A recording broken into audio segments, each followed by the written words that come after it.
हाय साथियों, स्वागत है आप सभी को आपके अपने कॉन्सेप्ट क्लासेस में। दोस्तों, जैसा कि आप सभी को पता होगा कि 10वीं क्लास नए सत्र की शुरुआत कॉन्सेप्ट क्लासेस में हो चुकी है और 10वीं क्लास बिहार बोर्ड के जो साइंस है, बायोलॉजी का पहला चैप्टर पढ़ाई हो चुका है। इसलिए मैं आप सभी के लिए इस चैप्टर का महत्वपूर्ण ऑब्जेक्टिव प्रश्न लेकर आया हूँ।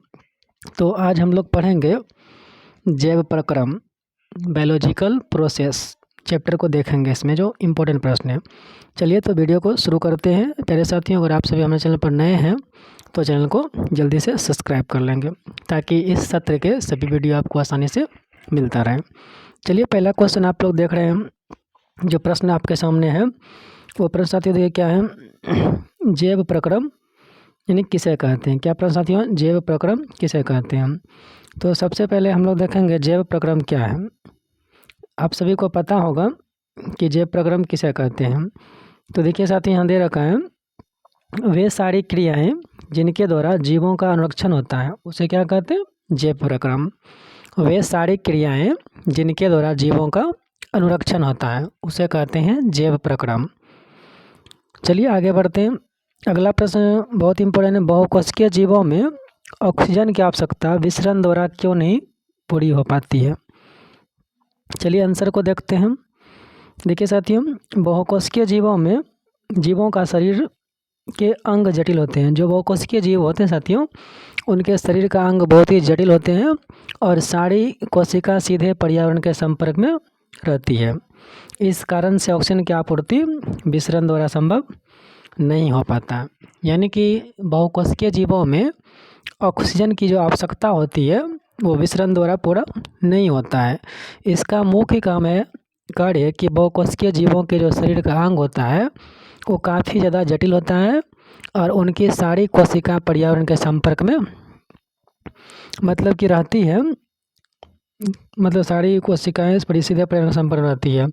इस कारण से ऑक्सीजन की आवश्यकता विसरण द्वारा संभव नहीं हो पाता है। अगला प्रश्न देखेंगे हम लोग इसमें 3 नंबर प्रश्न, जीवों में पोषण की प्रमुख 2 विधि कौन कौन सी हैं? तो पहला तो स्वपोषण है और दूसरा है परपोषण। तो साथियों, जीवों में पोषण की 2 विधि होता है। पहला होता है स्वपोषण और दूसरा होता है परपोषण। ऑब्जेक्टिव टाइप का प्रश्न है। चलिए आगे 4 नंबर चलते हैं।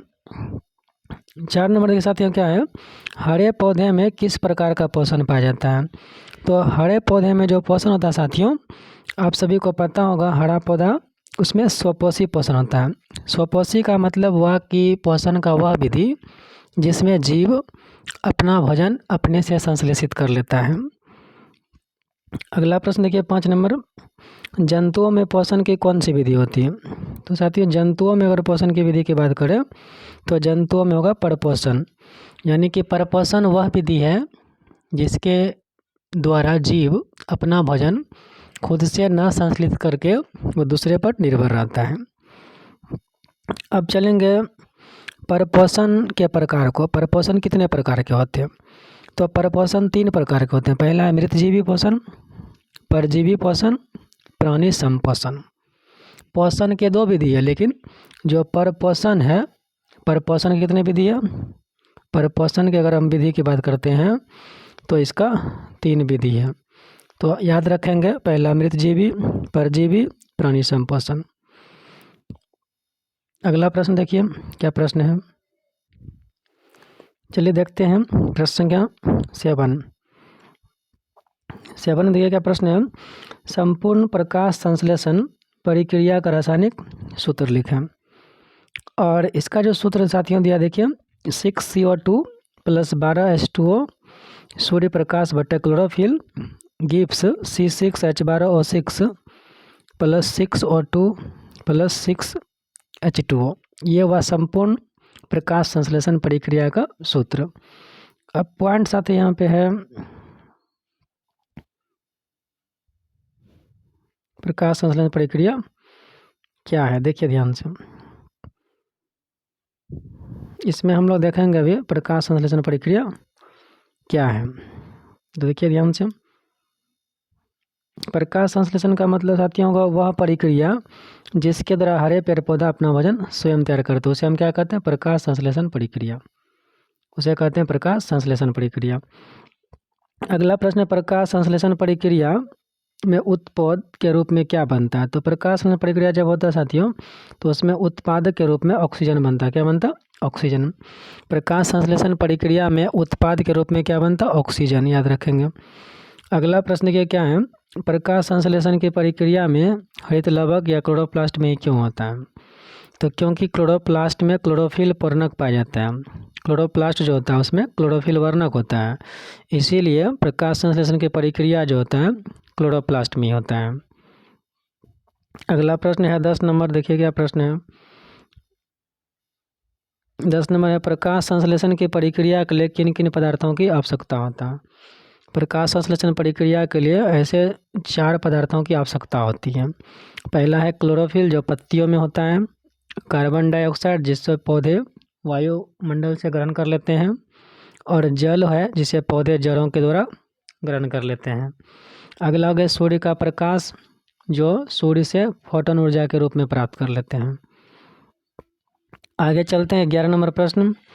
11 में कहता है प्रकाश संश्लेषण प्रक्रिया के लिए पौधे CO2 कहाँ से प्राप्त करते हैं? तो CO2 वायुमंडल से जो होता है ये प्राप्त कर लेता है, किसके द्वारा? वायुमंडल से प्राप्त कर लेता है। तो पत्तियों के भीतर कोशिका के विसरण द्वारा वायुमंडल से प्राप्त कर लेते हैं। अगला कहता है कवक और जीवाणु में प्रकाश संश्लेषण की प्रक्रिया क्यों नहीं होती है? तो सीधी सी बात है, कवक और जीवाणु में इसलिए नहीं होता है क्योंकि कवक और जीवाणु जो था ना ये काफ़ी सूक्ष्म जीव होता है, और ये जो घुलित कार्बनिक पदार्थों के रूप में अपना भोजन अवशोषित कर लेता है, इसलिए इसे प्रकाश संश्लेषण प्रक्रिया करने की आवश्यकता नहीं होता है।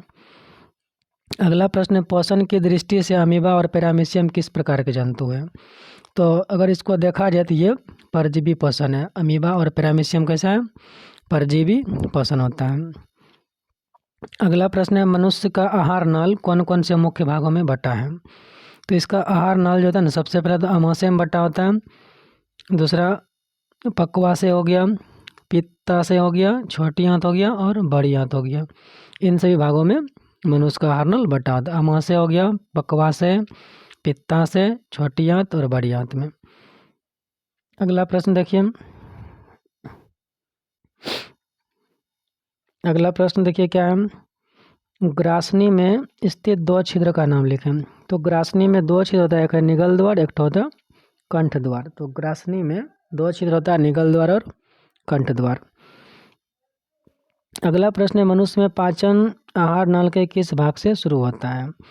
तो मनुष्य में जो पाचन होता है आहार नल के मुख से शुरू होता है। आहार नल का जो पहला भाग मुख है, मुख से ही भोजन का पचना शुरू हो जाता है। अगला प्रश्न है, मनुष्य के आहार नल के किस भाग में पचे हुए भोजन का अवशोषण होता है? तो मनुष्य के आहार नल के छोटी आंत में पचे भोजन का क्या अवशोषण होता है? मनुष्य का जो छोटी आंत होता है इसी में क्या होता है? पचे भोजन का अवशोषण हो जाता है। याद रखेंगे, मनुष्य के आहार नल के छोटी आंत का जो भाग होता है वहाँ पचे भोजन का अवशोषण होता है। अगला प्रश्न कहता है, क्लोरोफिल वर्णक कहाँ पाया जाता है? तो ये क्लोरोप्लास्ट में पाया जाता है। कहाँ पाया जाता है? क्लोरोप्लास्ट में। अगला प्रश्न देखें 19 नंबर क्या है, प्रकाश संश्लेषण प्रक्रम द्वारा पौधे क्या निर्माण करते हैं? तो सबको पता होगा प्रकाश संश्लेषण के द्वारा पौधे क्या निर्माण कर सकते हैं? ये तो भोजन बनाते होंगे। क्या बनाते होंगे? भोजन। अगला प्रश्न है, मृतजीवी को क्या कहते हैं? मृतजीवी पोषण को अपघटक कहते हैं। क्या कहते हैं इसको? अपघटक। याद रखेंगे, मृतजीवी पोषण को क्या कहते हैं? अपघटक। जिस जीव के शरीर से परजीवी अपना भोजन प्राप्त करते हैं वो क्या कहलाते हैं? उसको पोषी कहते हैं। जैसे कि किसी के शरीर पर कोई दूसरा जीव रहकर उससे भोजन प्राप्त करता है, तो जिसके शरीर पर जो जीव रहता है उसे कहते हैं पोषी। जहाँ से उसे पोषण मिलता है उसे कहते हैं पोषी। फिर गोबर छत्ता में किस प्रकार का पोषण होता है? तो गोबर छत्ता में आप सबको पता है मृतजीवी पोषण होता है। कैसा होता है? गोबर छत्ता में कैसा होगा? मृतजीवी पोषण होगा। अगला प्रश्न है, पत्तियों का कौन सा अंग CO2 युक्त वायु का प्रवेश द्वार है? तो ये क्लोरोफिल हो या फिर हरित लवक है। अगला प्रश्न है, पोषण की दृष्टि से जंतुओं को क्या कहते हैं? तो जंतुओं को दो चीज़ कहेंगे, या तो स्वपोषी कहेंगे या तो क्या कहेंगे, परपोषी कहेंगे। अगला कहता है अमीबा में भोजन का पाचन कहाँ होता है। तो अमीबा में जो था ना, विशेष एंजाइम्स के द्वारा रसधानी में ही भोजन पच जाता है। तो अमीबा में भोजन का पाचन कहाँ से हुआ, रसधानी से, और मनुष्य में भोजन का पाचन कहाँ होता है, मुख गुहा से। अगला, मनुष्य में पाचन के लिए विशेष अंग को क्या कहते हैं, आहार नल। मनुष्य के पाचन के लिए विशेष अंग को आहार नल कहते हैं। मनुष्य के जीभ के ऊपरी सतह पर पाई जाने वाली संरचना को क्या कहते हैं, तो स्वाद कली। क्या कहते हैं, मनुष्य के जीभ के ऊपर में छोटी छोटी संरचना होता है, उसे स्वाद कली कहते हैं। अगला प्रश्न है मुख गुहा से भोजन कहाँ पहुँचता है, तो ग्रास नली में। कहाँ पहुँचता है, ग्रास नली में। अगला प्रश्न है ग्रास नली की दीवार में तरंग की तरह होने वाले सिकुड़न और फैलाव को क्या कहते हैं, तो इसको कर्मा कुंचन कहते हैं। क्या कहते हैं, कर्मा कुंचन। यानी कि ग्रास नली का जो दीवार होता है उसमें कभी सिकुड़न होता है, कभी फैलाव होता है, तो उस गति को कर्मा कुंचन कहते हैं। भोजन में मौजूद प्रोटीन को पेप्टोन कौन सा एंजाइम्स द्वारा बदलता है, तो इसका सही आंसर होगा पेप्सिन। क्या हो जाएगा, पेप्सिन। अगला प्रश्न देखिए क्या है, आहार नल के सबसे लंबे भाग को क्या कहते हैं, तो बड़ी आंत। आहार नल में सबसे लंबा जो भाग होता है वो होता है बड़ी आंत। आहार नल का सबसे लंबा भाग बड़ी आंत, याद रखें। कौन सा आंत, बड़ी आंत। शरीर की सबसे बड़ी ग्रंथि कौन था, यकृत। यकृत एक ऐसा ग्रंथि जो शरीर की सबसे बड़ी ग्रंथि होता है। इसका वजन 1.5 kg कितना होता है, 1.5 kg। यकृत का वजन कितना होता है, 1.5 kg। अगला प्रश्न है पाचन की क्रिया कहाँ पूर्ण होता है, तो रेक्टम में। ऐसे साथ ही इसको रेक्टम होता है, इसको छोटी आंत भी बोलते हैं। छोटी आंत, पाचन की पूर्ण क्रिया छोटी आंत में भी होता है और रेक्टम में होता है।